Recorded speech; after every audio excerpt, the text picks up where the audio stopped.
Hello, my name is Chris Rodriguez. I'm the director of the ABLE National Resource Center, and I want to welcome everybody to this week's #ABLEtoSAVE webinar series titled ABLE Basics.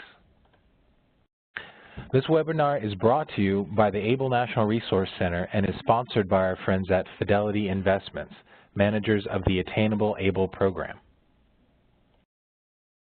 Before we get started, let me go ahead and take care of some technical information that might come in handy for everybody. So, let's see. The audio for today's webinar is being broadcast through your computer. Please make sure your speakers are turned on or your headphones are plugged in. You can control the audio broadcast via the audio broadcast panel. If you accidentally close the panel, you can reopen it by going to the Communicate menu at the top of the screen and choosing Join Audio Broadcast. If you do not have sound capabilities on your computer or would just prefer to listen by phone, the information on the right hand of the screen will give you information on how to dial in and the specific meeting code. Again, you are given this information. It should have been included in your confirmation email. Real-time captioning is provided during this webinar. The captions can be found in Media Viewer Panel, which appears in the lower right-hand corner of the webinar platform. If you want to make the Media Viewer Panel larger, you can minimize other panels such as the chat, question and answer, and/or the participants panels. In terms of submitting questions, please use the Q&A box to submit any questions you have during the webinar, and we will direct those questions accordingly during the Q&A portion of the webinar. If you are listening by phone and not logged into the webinar, you may ask questions by emailing questions to kausechebach@ndi-inc.org. Please note that this webinar is being recorded and the materials will be placed on the ABLE National Resource Center website at the following web address.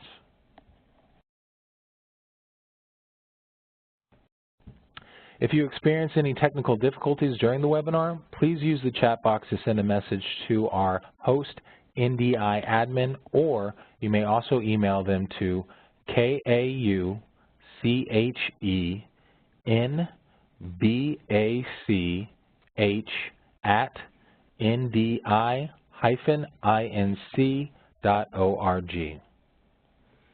Okay, so I'm excited to introduce ABLE to the participants today. I know that many of you may have heard about ABLE or maybe know plenty about ABLE, but today's webinar is going to focus on just giving people an idea of what exactly is ABLE, some ABLE basics, if you will. We're going to talk a little bit about the history of ABLE. We're going to talk about characteristics of ABLE accounts that are consistent across all ABLE programs. And then we're going to dive into some myths that we've found oftentimes are raised at many of the conferences that we go to. We want to address those to make sure that everybody's kind of on the same page. Again, I'm going to be presenting. My name is Chris Rodriguez. I'm the director of the ABLE National Resource Center. And I'm also joined today by two of our guest panelists. The first is Rick Hodges, who is has been played a significant role in coming up with the ABLE Act and is going to tell us a lot about the history of the ABLE Act and how it made its way through the legislative process. And we're also joined today by John Boroff, who is representing the Fidelity Investments, who again is sponsoring this webinar and is the program manager for the Massachusetts Attainable ABLE program. Again, our agenda, we're going to talk just a little bit about the ABLE National Resource Center real quick. I want to give a little more information about our #ABLEtoSAVE National Public Awareness Campaign. We're going to dive into the history of ABLE, followed by the ABLE basics, and then again we're going to start to debunk some of those unfortunate ABLE myths that seem to be circulating around there. And then we're going to turn it over to our guest panelists, and of course we want to try and make sure that we have plenty of time at the end to answer any questions that you may be submitting via the Q&A panel. Okay, so let's talk quickly about the ABLE National Resource Center. So the ABLE National Resource Center, which was founded and is managed by the National Disability Institute, is a collaborative whose supporters share the goal of accelerating the design and availability of ABLE accounts for the benefit of individuals with disabilities and their families. We strive to bring together the investment, support, and resources of the country's largest and most influential national disability organizations. And I encourage everybody to visit our website at www.ablenrc.org, where we have an incredible amount of information related to ABLE. We have videos, our archived webinars, we have articles, we have testimonials, all types of information from very broad ideas around ABLE to very specific information about each and every ABLE program that has launched since the first ABLE program was launched a couple years ago. So I encourage folks to check that out. So let's just very quickly talk a little bit about our hashtag ABLEtoSAVE public awareness campaign. So our hashtag ABLEtoSAVE campaign is a month-long marketing and informational campaign taking place throughout the entire month of August. This national campaign is spearheaded by the ABLE National Resource Center in collaboration with the Center's 25+ national disability organizational members, state ABLE programs, financial institutions, and other ABLE-related stakeholders. The hashtag ABLEtoSAVE campaign will strive to blanket the country with widespread information concerning all things related to ABLE, with the aim to significantly accelerate the opening of ABLE accounts by eligible individuals with disabilities and their families. Again, the primary goal of our hashtag ABLEtoSAVE campaign is to increase awareness and education about ABLE accounts and to accelerate the opening of ABLE accounts nationwide, both in the short term and in the long term. The campaign will take place again throughout the entire month of August and will be broken down into actually four individual weeks of education, information, and marketing. Each of these weeks will actually focus on a different aspect of ABLE with the aim of providing potential ABLE account owners and their families with comprehensive education and motivation so that they can feel comfortable in enrolling in ABLE programs of their choice. So we've broken the month down again into four basic kind of umbrellas of information. We're in the first one, which is just kind of a basic overview of ABLE. Next week, we're going to focus specifically on who is eligible to open up an ABLE account. We're going to give some examples of what that looks like and, again, try and address some myths related to eligibility that might not be true. The third week, we're going to talk about what the funds can be spent on, which is qualified disability-related expenses, and give some examples of that, and how the funds interact with federal benefits. And then the last week, which I'm most excited about, is we're going to focus on what does enrollment actually look like, and what might you want to take into consideration when choosing one program over another. And then we're going to be unveiling I guess it's probably the third iteration of our ABLE National Resource Center website with a whole new section completely dedicated to ABLE account owners, helping them manage the accounts. So this entire month is kind of about giving information and helping people feel comfortable and understand how to open the account. At the end of the month, we're going to be unveiling a whole new set of tools for ABLE account owners to help them manage and maximize the benefits associated with being an ABLE account owner. So that's going to be a really exciting week as well. The campaign is national in scale and will utilize a diverse set of tools in order to maximize our reach. These tools include, but are not limited to, our social media, our national webinars that we're on right now, short videos that we'll be releasing throughout the month, Twitter chats, virtual town halls, email blasts, and the utilization of the Center's website. So again, I encourage folks to visit the website for more information, help spread the word on social media, sign up for our email blasts, and please share the posts that we're doing throughout the month and beyond, again, to help spread the word about this incredible transformative new opportunity for people with disabilities to save without having to put into a vulnerable state the vital supports and services provided by programs such as Medicaid and Social Security. Okay, so let's kind of dive in here. Let's talk a little bit about the history of ABLE and what exactly it is. So I often get the question, Chris, what is the ABLE Act? What are ABLE accounts? You know, it's the technical name actually is the Stephen Beck Jr. Achieving a Better Life Experience Act, and what it does is it amended the federal tax code to add what's called Section 529A into the tax code. And what ABLE does in its kind of most basic sense is that it creates a new option for eligible people with disabilities to save money in a tax-exempt account that may be used for offsetting the cost of qualified disability expenses while at the same time keeping their eligibility for federal public benefits. Now, you'll notice on the screen there all the things that are underlined are kind of buzz phrases, and we're going to dissect each one of those so that you fully understand what those particular terms mean. And then in the later weeks of the campaign, we're going to dig even further into those, so to make sure that everybody really appreciates and understands this new opportunity. So let's talk a little bit about the history. Where did this idea come from? Well, it came from a kitchen table. It came from a group of parents just sitting around a table in Northern Virginia trying to understand why they were allowed to save for the future of their son or daughter without a disability, yet when they tried to save money for the future of their child with a disability, there were often prohibiting characteristics and wondering how can we get around that? Why is it the case where, again, we can save for some kids, but we can't save for other kids? Why is it the circumstance that working age adults oftentimes are encouraged to save money, wherein working age adults with disabilities oftentimes are discouraged from saving monies for fear of losing essential supports and benefits provided by certain types of means-tested public benefits, such as programs like Medicaid? So that's kind of where the idea came to be. And in terms of finding a solution, they found a solution. It was filed in Congress, but it took 9 years of massive cross-disability grassroots efforts to actually get the ABLE Act through the legislative process. They utilized social media campaigns, traditional media.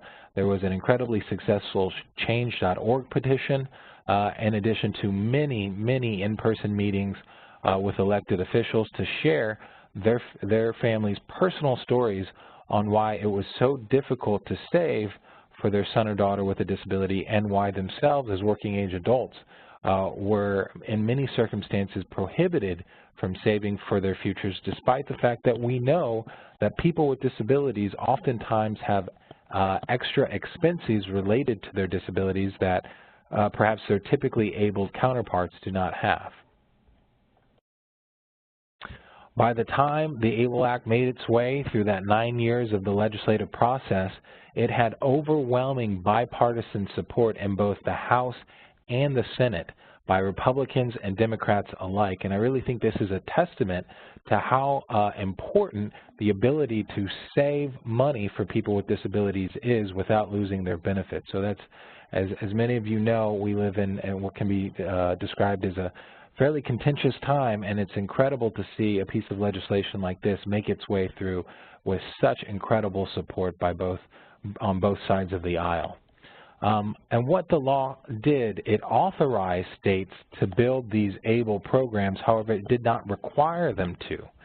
So after the ABLE Act was signed into law in late 2014, then states had to go one by one and actually pass state ABLE-related legislation in order to get these programs up and running. And I'm happy to report that within the first year of the ABLE Act passing, over 45 states were able to get their state ABLE legislation through their legislatures. And again, I think that's just a testament to how important the benefits that ABLE accounts provide people, how important they are. Everybody was able to see the significance of this, and it didn't have any problem on the state level going through the legislative process. So once that was passed, obviously states had to then begin the process of building their programs and essentially eventually launching them. And I'm happy to report that as of June 2016, the first ABLE account became available and opened, and that was through the state of Ohio, was the first state to launch an ABLE program. And it has been up and running for a little over 2 years now. And since then, over 28 other states plus DC have launched ABLE programs, many of which are enrolling nationwide. So what I mean by that is you do not need to enroll in your state of residence. So even if you live in, let's say Wisconsin, that doesn't mean that you can't go and enroll in the attainable ABLE plan based out of the state of Massachusetts. So you have a lot of choice, which is, I think, a great thing and encourages competition and oftentimes keeps fees related to these accounts as minimal as possible so that they are financially accessible as possible. Okay, so we talked a little bit about the history, and we're going to hear more about that from our guest panelist here towards the end of the presentation. But let's talk a little bit about ABLE basics so that folks leading in throughout this entire month and this campaign can start with a basic understanding of what ABLE is. So, it's important to note that there are, in fact, eligibility requirements related to being able to open an ABLE account that speak to, number one, the age in which the individual first experienced his or her disability, and number two, related to the severity of that disability. So unfortunately, not all people with disabilities are eligible to open up an ABLE account, but millions are, and we're going to talk a little bit more about eligibility in a little while. Additionally, an eligible individual is not obligated to enroll in their state of residence. So this, again, reiterates what we just talked about. You have a number of different programs, provided that you're eligible, to open up an account to choose from, which I think is great, and we'll talk about that more in a little bit. Additionally, it's important to note that the designated beneficiary is the account owner, and this is an incredible thing, of which really differentiates in many circumstances an ABLE account as compared perhaps to a third-party special needs trust or a pooled trust, right? So again, the designated beneficiary, who is the person with a disability, is the account owner. This provides them a lot more financial autonomy and independence over the funds in the account, and I think that's a great thing. That being said, if the beneficiary does not have the capacity to oversee their own account, or if they choose to want help with that, there are types of individuals who are allowed what's called signature authority, which basically gives them authority to act on behalf of the person with a disability with respect to utilizing and overseeing the account. But you have to be one of three types of people. You can either be the parent if the individual is a minor.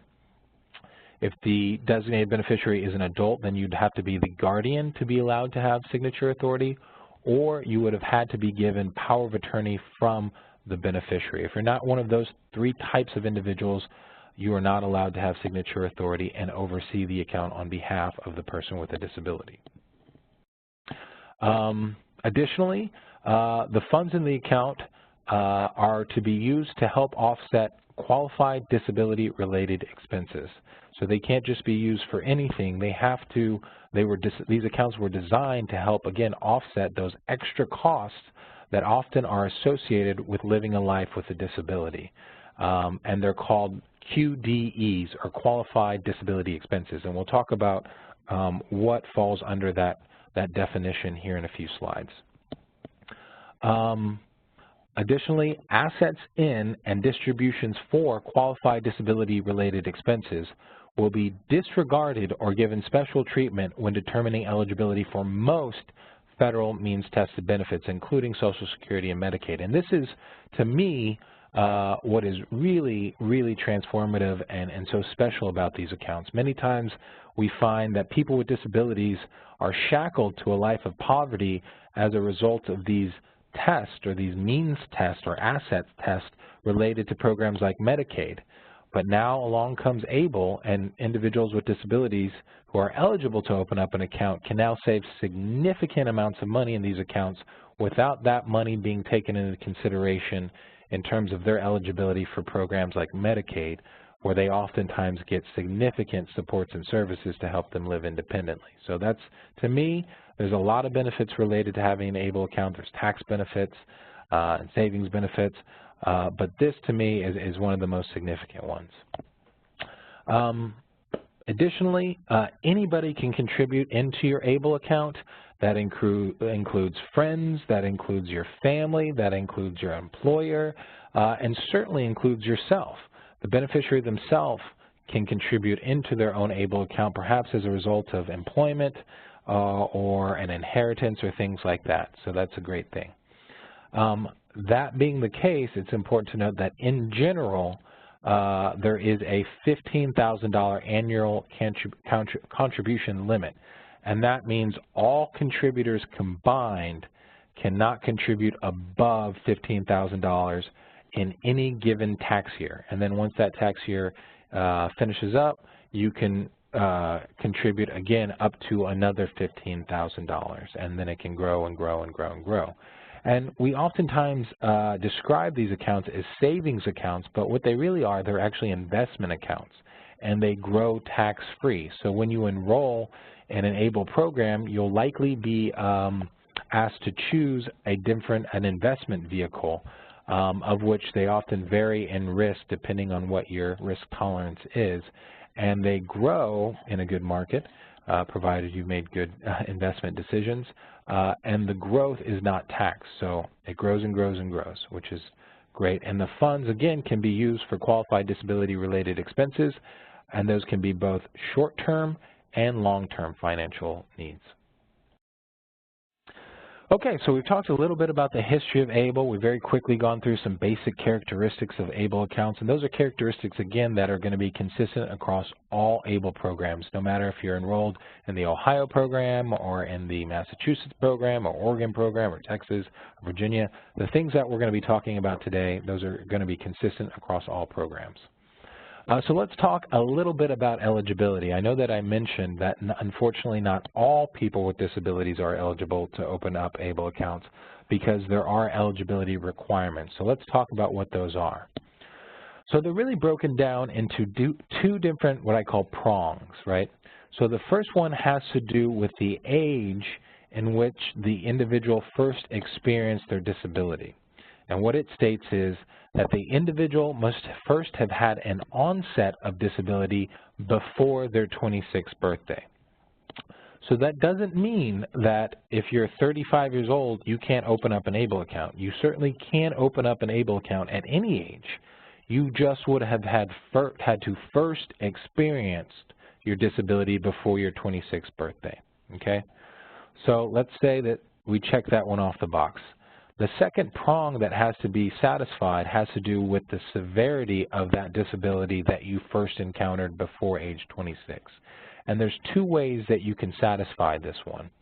First, if you have already been determined and are receiving benefits through either Supplemental Security Income, or SSI, or Social Security Disability Benefits, or SSDI, and you're receiving those benefits in that moment, you are good to go. You can then, I would encourage you to get on the ABLE National Resource Center website and start looking at different programs and comparing and contrasting those and figuring out which ABLE program best meets your needs.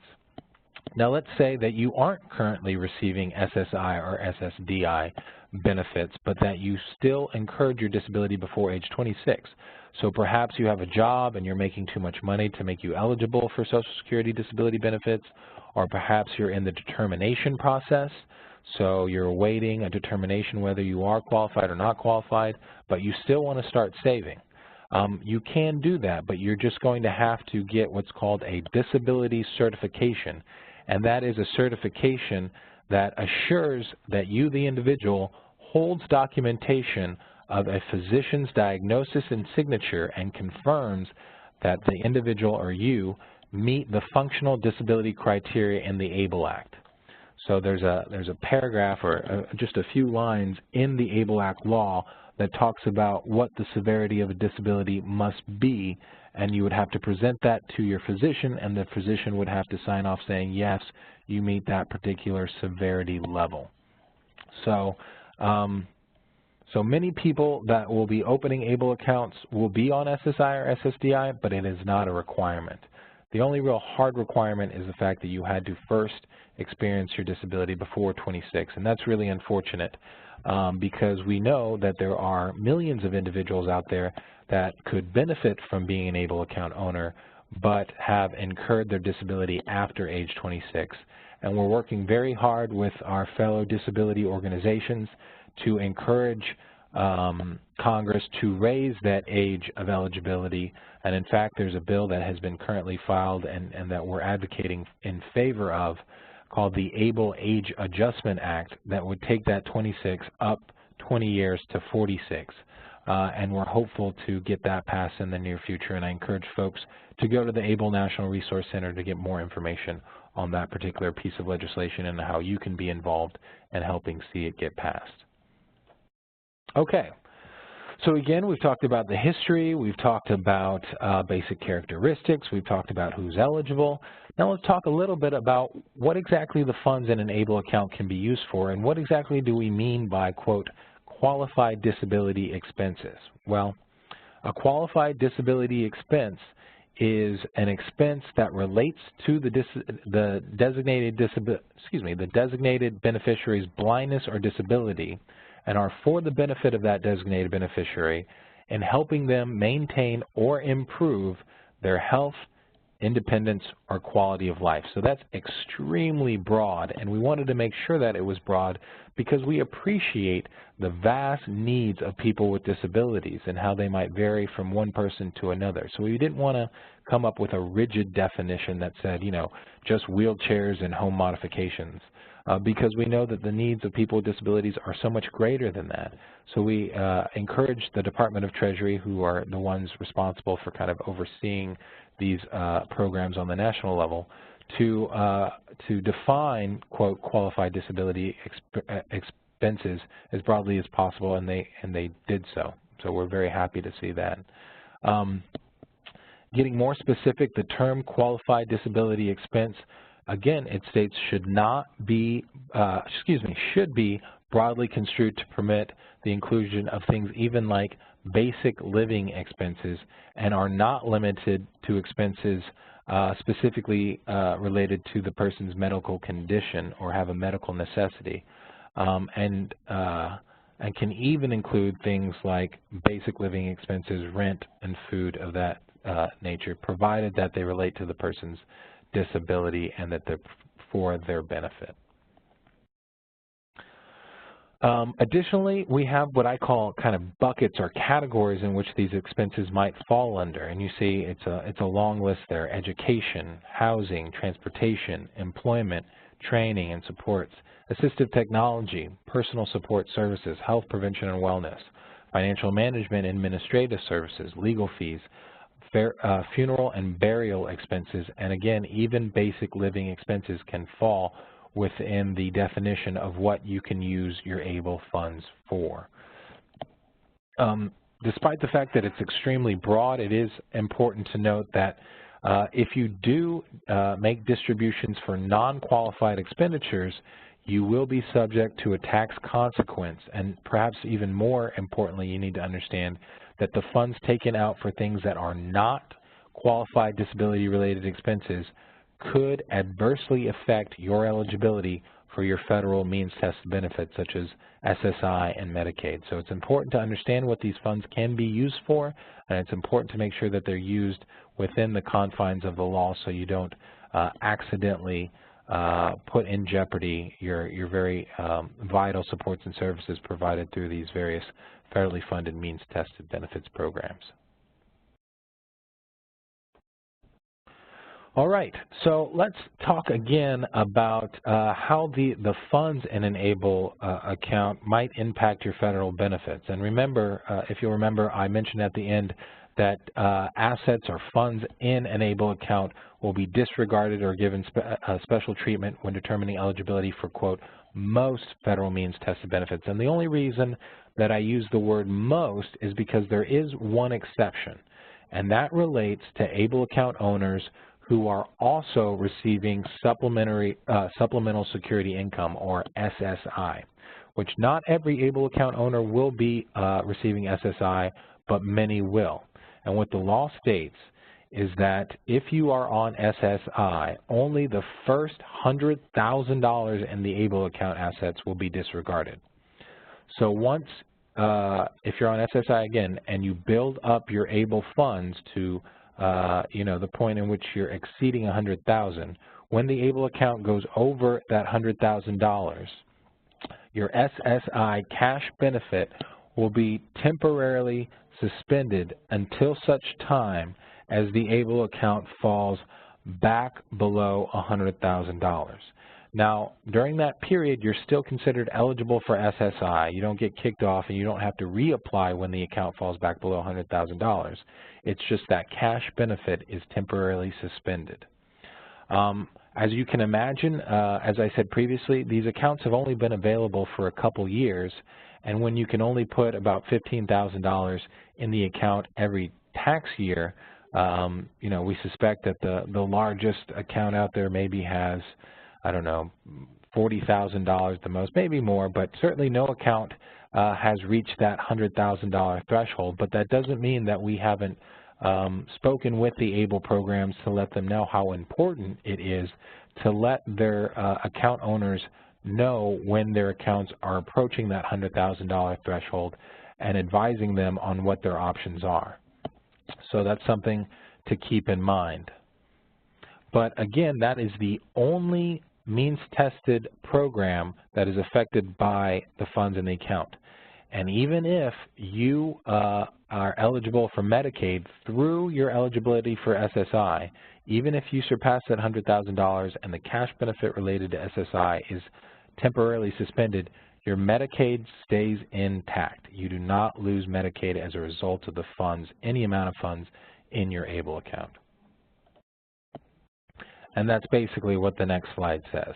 Medicaid benefits are not suspended if the ABLE account balance exceeds $100,000. That $100,000 threshold is only applicable to the cash benefit provided through SSI.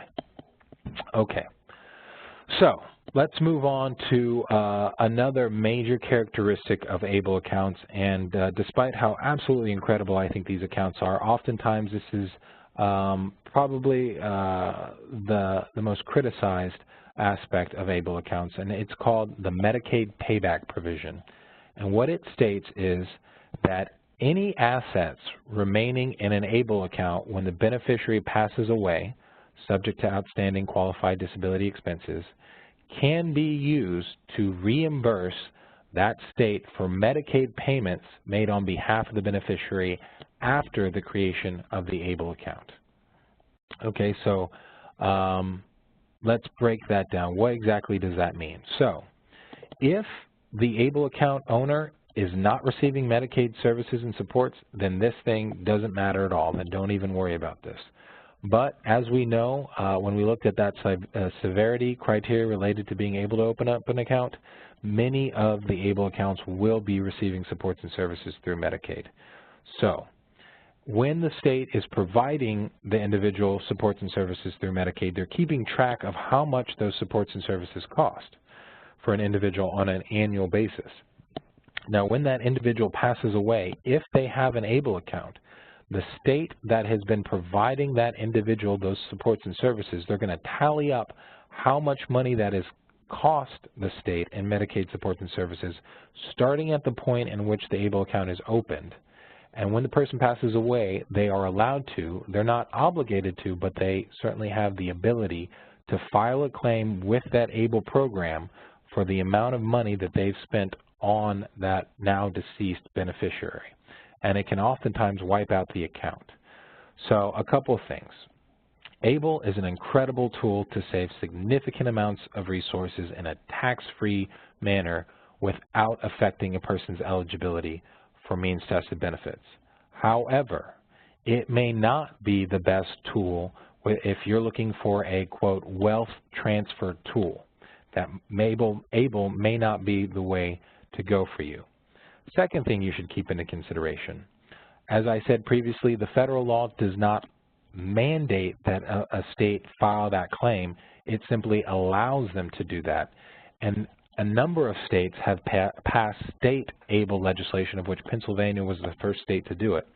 which actually disallows their state from filing that claim. So some states have effectively eradicated this Medicaid payback provision. So you're going to want to figure out in terms of the state that you live in whether or not that Medicaid payback provision is applicable to you or not. So that's an important thing to note.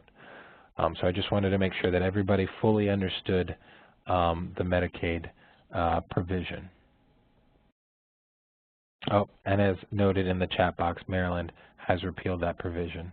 And we don't suspect that the federal government is going to come back and amend the law to mandate states file the claim. So I think that's a good provision.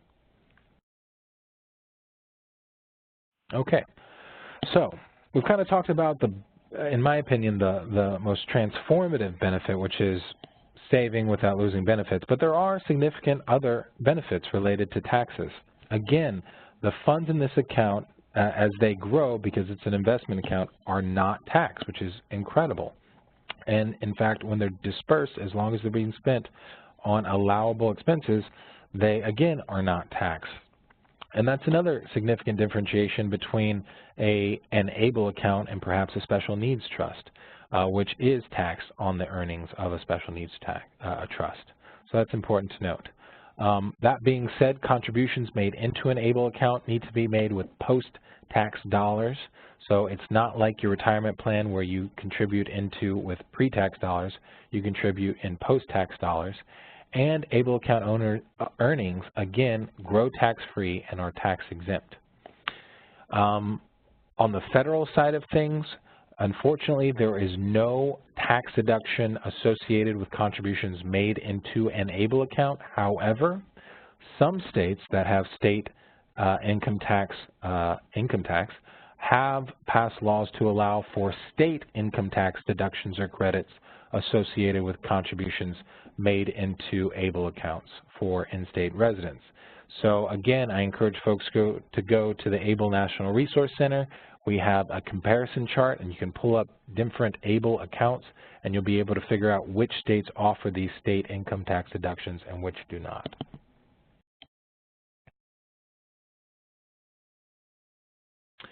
Okay, so where are we right now in terms of the development of these programs and people enrolling? So the programs have been up for about 24 months, a couple years now. Now, new programs have been launched throughout those 24 months, so it's not like all 29 or all the programs have been up for 2 years.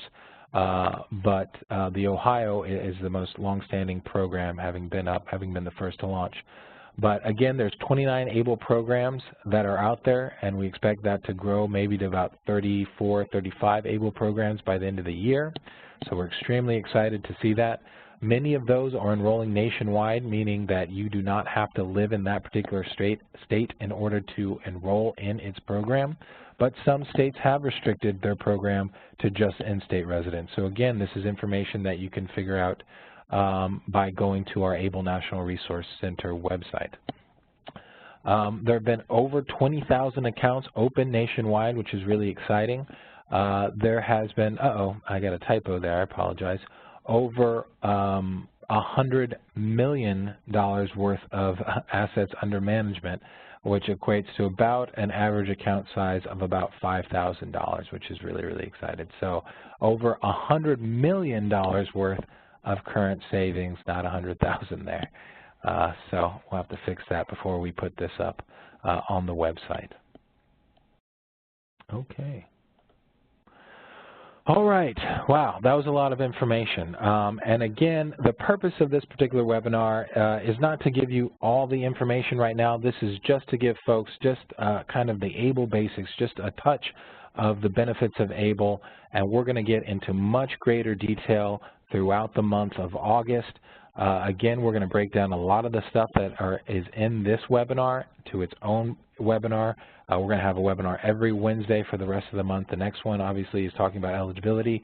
But we do want to just kind of do a quick recap before we turn it over to our panelists. But I do want to talk about some of the myths that are unfortunately constantly surrounding these ABLE programs. And I want to put them to bed here with a few slides. So let's talk about this. So, myth number one, an individual has to be receiving SSI or SSDI benefits to be eligible to open up an ABLE account. That is not true. Again, you can have a disability certification which would allow you to open up an ABLE account even if you are not receiving SSI or SSDI. However, you would still need to satisfy the age provision, which is right here.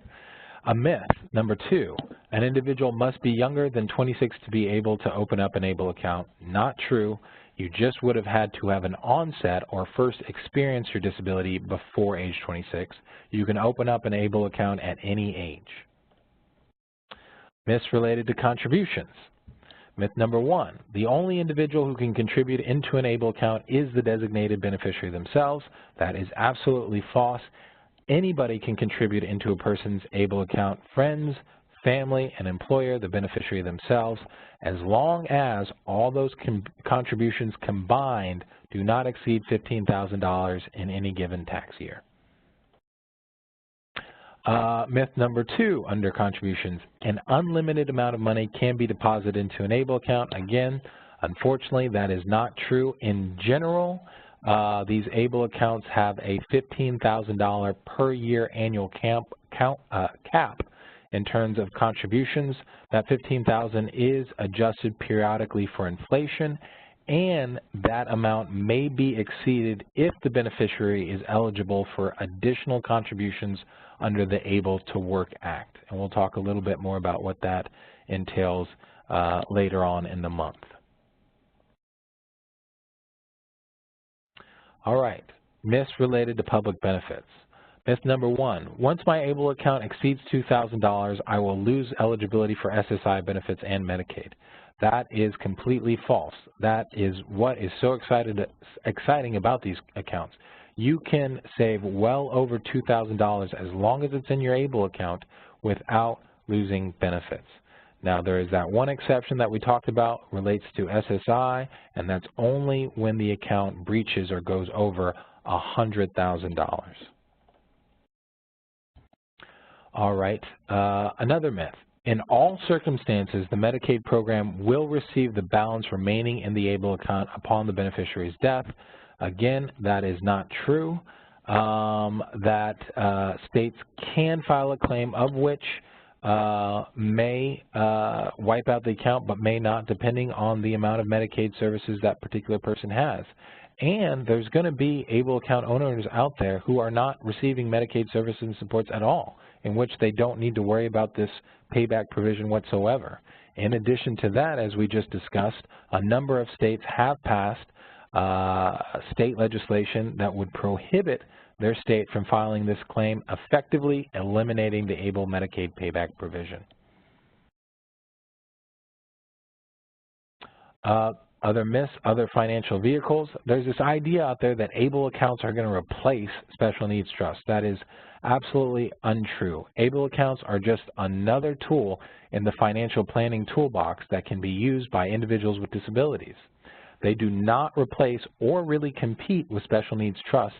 And in fact, and what we try and tell everybody is there is nothing that says that an individual can't have both an ABLE account and a special needs trust. And in fact, I think that the benefits that can be realized by having both outweigh having either one individually. A myth that ABLE accounts are basically the same as regular 529 college savings accounts. That's, you know, there is some truth to that in terms of course, there are some similarities, but there are significant differences between the two accounts as well. Some examples of that, you can have as many 529 college savings accounts as you would like. However, you're only allowed to have one ABLE account at any given time.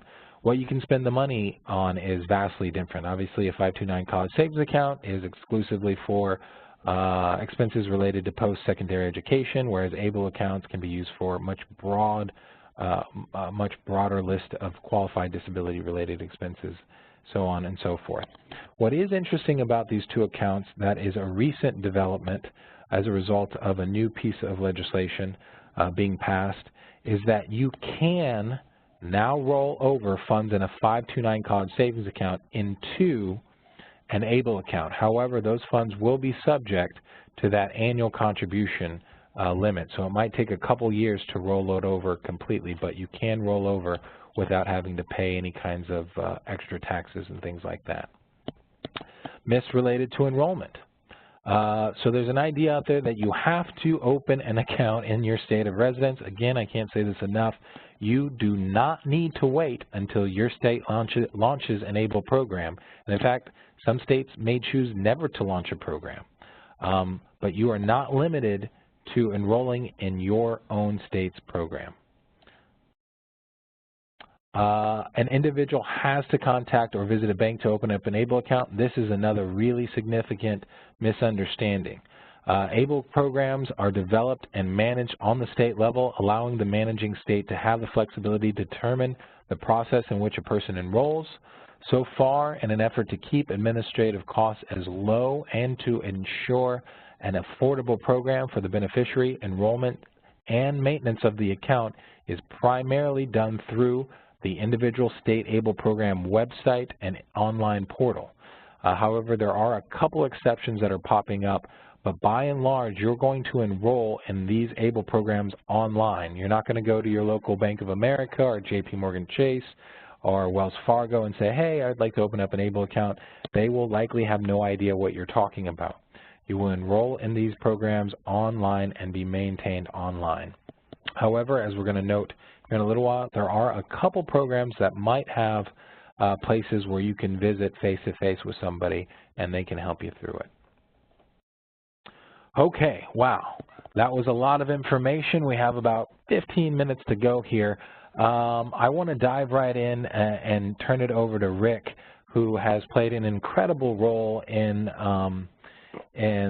coming up with the idea of ABLE and getting it through the legislative process, and now being the father of his daughter who has Down syndrome, who's 17 years old, Audrey, who's a proud ABLE account owner. So Rick, if you want to share a little bit about your experience and how ABLE was developed and your experience in being involved in the ABLE space, I think that would give great context to our audience. Okay, terrific. Can you hear me? Yes, sir. Okay, so thanks for having me. As you mentioned, I have a 17-year-old named Audrey with Down syndrome. She was our first child, and shortly after she was born, being a dutiful father, I went to a seminar about how to save for the future of your child. And I was at my local library. And as I listened to some of the options that they were giving us, I realized that there were a lot of problems with for saving for Audrey, because all of these options, such as a 529 college plan, for instance, they were meant for people with typical lives. And I knew that I wanted to save for Audrey because I wanted her to have a typical life as close as she could, such as going to college. I know that some kids with Down syndrome go to college. But on the other hand, maybe she won't. Maybe she's going to need those funds for other things, and then I would be stuck because I might have a significant penalty if I don't use that money for college. And so I realized that she needed something much more flexible, but also something that would allow her to do whatever she wanted to do and whatever her needs were, and I wouldn't know until she was older what they would be. So to me, this whole effort was about like civil rights. I mean, it was an access to the same kind of savings programs that everyone else has, much like people who use wheelchairs need to be able to use sidewalks.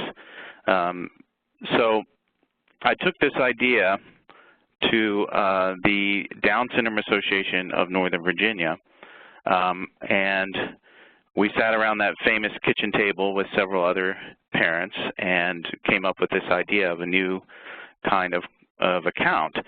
And we actually, because Down Syndrome Association of Northern Virginia, being in Northern Virginia, their parents a lot of them are congressional staff members or lobbyists or lawyers and that sort of thing. We had everything, all the expertise we needed to take this to Congress ourselves. And we did that. So That's how it started. It was very much it was entirely a parent-initiated and parent-led effort. And then it spread across the country. Lots of other families and many self-advocates lobbied for this, and eventually we were able to get it passed. And the important thing about it is that it allows for that flexibility for people like my daughter to have as we like to say in Northern Virginia, a life like yours, so that they can do the same things that other people do, but with the flexibility to allow not to worry about whether they're not going to be able to do the same things or have the same kind of life. So that's how it started. I'd like to mention that one of the people around that kitchen table was a man by the name of Steve Beck, and he really took off with it. He had no experience in lobbying or anything like that, but so he was totally self-taught, and he stuck with it to the very end, and he died just days after the vote in Congress, and that's why it's named after him. So great amount of credit to Steve Beck. And so that's basically how it started, and it's always been something that our community came up with, and we're proud that we made it happen. Absolutely. Thank you, Rick. Well, you know, as director of the ABLE National Resource Center and as a proud brother of an individual with disabilities who has an ABLE account, I surely appreciate all your hard work and your insightfulness and your thoughtfulness behind creating this incredible opportunity for people with disabilities, and all those other folks, certainly including Steve, of what took nearly a decade to get through the legislative process. And it must be incredible now to see this kind of dream come to life, and with over 20,000 people now saving without having to give up their benefits. That just must be such a great thing, and we're very grateful for all the work that you put into it. Yeah, thank you for doing all this, the work you do, and you do amazing work yourselves. I'm very impressed. So yeah, thanks for having me. Yeah, absolutely. Thanks, Rick. So now I want to turn it over to John, who is representing Fidelity Investment, who's our sponsor today, and who has also decided to get into the ABLE space. John, if you could share with us just a little bit about Fidelity, and then a little bit about what motivated Fidelity to get involved in the ABLE space, and tell us a little bit about your program. Thank you. I really appreciate the opportunity to join this session. This is in my mind, this is a very important awareness event, and I'm happy to be part of it. I'll keep the comments brief, but Fidelity got involved with ABLE accounts through our relationship with the Massachusetts Education Finance Authority, with whom we also partner to offer the U-Fund 529 College Savings Plan. So that existing relationship and the desire by the state of Massachusetts to launch an ABLE program through MIFA, there was a natural sort of partnership there, and a lot of similarities between the two account types. So that's sort of how we got initially drawn in. Our plan is called the Attainable Savings Plan. We launched it in April of 2017 after about 9 months of development. And it fits really well with Fidelity's overall goal of enabling better futures for all of our customers. So we've learned quite a bit through interacting with the disability community as we develop the product, and continue to learn as we make enhancements moving forward. Chris, you did a great job with a ton of information that people are absorbing right now. So I'll just focus briefly on some of the specific attributes of our account. And again, I always recommend to anyone that they use the ABLE NRC website to sort of start their search. It's the best comparison tool that I know of. So that's a great place to start when you're looking at sort of differentiators between the plans and which one might work best for me. But I'll go over some of the high-level stuff that might be a little different about ours. And I want to highlight up front that we worked really closely with members of the disability community. We worked with the Mass Office on Disability. We worked with our own internal employee resource group for associates who are living with disabilities or have family members that are living with disabilities in sort of usability testing, and we continue to do that. Again, we're continuing to learn a lot about accessibility and the unique needs of the different disability types. So some of the things that are a little different about ours, we have a fully digital experience. So from account opening through distributions, you can do basically everything online. That said, we also have a dedicated ABLE rep group. So there are ABLE specialists available by phone at 866-458-2253 Monday through Friday. So they are specifically trained in the nuances of the account type. We have 8 specific attainable professionally managed investment portfolios. So Chris mentioned earlier that typically there's a range of risk, and these are very closely related to our asset manager funds. So they are asset allocation based. Your equity exposure can be anywhere from 85% down to 20%, and there's also a money market option. One of the nice things that we have as Fidelity, just because of our scale and our infrastructure, is the access to the Fidelity branch network. So you can walk into any Fidelity branch and open an account there, and there should be someone there who can assist you with questions about the Attainable Savings Plan. One of the things that we've done, recognizing that a lot of people want to use these accounts transactionally, is to point people toward a Fidelity cash management account, which would give you access to a debit card, check writing, bill pay. Some people, many people use these as long-term savings vehicles, but others are using them very transactionally, and we're seeing more of that as time goes by. In Massachusetts, the maximum account balance is $400,000 currently. That will differ from state to state. And one thing that was just announced this week, we've actually removed all account minimums from our Attainable Savings Plan, and there is no longer any account level fee. So previously we had a $30 annual fee. That's this week was dropped, so that no longer is the case. So that's really sort of at a high level some of the things that distinguish our plan. Again, I recommend the ABLE NRC comparison tool to anyone who's looking, but if you have narrowed your choices and the Attainable Savings Plan is something that you might be interested in, you can get more information at fidelity.com/attainable, or alternately you can use /ABLE, that will work as well.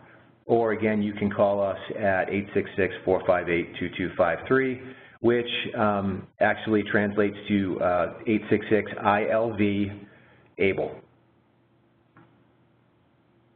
Excellent, excellent. I appreciate that. Thank you so much, John, for all the support that Fidelity has provided to the ABLE National Resource Center and all the hard work that you guys have done getting involved in the ABLE space. That's incredible, and I'm happy to hear about the new additions to your program in terms of the getting rid of fees and all that great stuff.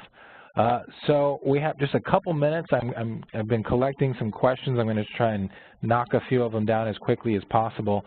Do ABLE programs allow for direct deposits? Yes, I believe the vast majority of ABLE programs provide for direct deposit, including the Attainable program. Is that right, John? That's correct. Yep. Okay. Are there any annual limits to the withdrawals? That is no. You can withdraw as many times as you would like for as much as the account has in it. Can I transfer from one program to another program? Yes, but you would have to transfer all of the funds. Again, you're only allowed to have, you cannot have more than one ABLE account opened at any given time, but you are allowed to do what's called a program-to-program transfer, wherein the entirety of funds in one program would be transferred over to another, closing one and opening another. Can Social Security funds be put into an ABLE account? Yes, Social Security funds can be put into an ABLE account. Oftentimes a lot of people experience what's typically known as a spin down. ABLE accounts are a great place to put that money for future disability-related needs. with that, I know that we didn't get an opportunity to get to all the questions, but a lot of the questions, as I've been reading them, are addressed on the website. Again, I encourage folks to go to the www.ablenrc.org. Check out the videos, the former webinars, sign up for our ABLE Alerts newsletter so you can be aware of all the latest things going on with ABLE. Check out our comparison tool that John was talking about. And if you have any other questions, feel free to get a hold of me. On your screen there you see my email. We also have a part of the website wherein you can submit questions on the website. They go directly to me as well, and I give them to our team of experts, and we get back to you as soon as possible. So with that, I think it was an incredible webinar and an incredible way to kick off our #AbleToSave public awareness campaign. Again, thank you so much to Rick for taking his time to give us just such a more in-depth insight to where this all came from, and I think that was a really cool thing for our audience. And then, of course, to John for giving us a little insight about what these things look like on the ground and some specific information about the Fidelity Attainable ABLE program. So with that, I hope to see everybody back here next Wednesday, where we'll be talking more specifically about eligibility, why it's set up the way it is, what we can do in the future to increase eligibility, some examples of different individuals and portfolios of individuals, and what those look like. So please make sure you register. You can register on the ABLE National Resource Center, and we will talk to everybody this time next Wednesday. All right, thank you so much. Enjoy the rest of your day. Bye-bye.